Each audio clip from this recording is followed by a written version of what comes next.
Welcome to Kenton Teaches. Enjoy the video. In this video, I will explain how to set up DKIM.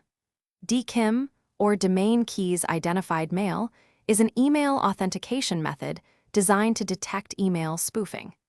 It adds a digital signature to your outgoing messages, verifying the sender's identity and ensuring the email's content remains unchanged during transit. This crucial step helps protect your domain's reputation and significantly reduces the chances of your emails being marked as spam or falling victim to phishing attempts.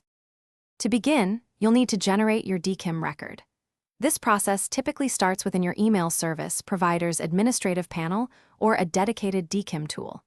You'll generate a cryptographic key pair, a public key and a private key. The public key is what you'll share with the world via your domain's DNS, while your email server securely holds the private key to digitally sign every outgoing email, ensuring its authenticity. Once you have your public key, the next step is to publish it in your domain's DNS.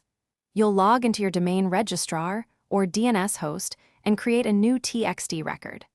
The hostname for this record usually follows a specific format, like selector._domainkey.yourdomain.com. Then, you'll paste the entire public key string into the TXT record's value field. This makes your public key discoverable by recipient mail servers.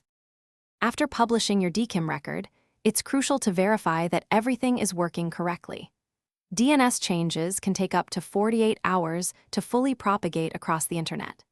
To confirm, send a test email to a DKIM validation service or simply check the email headers of a message sent from your domain. Look for a DKIM signature field and ensure it indicates a pass status, confirming your emails are now properly authenticated. Thanks for watching. Please subscribe if this video was helpful.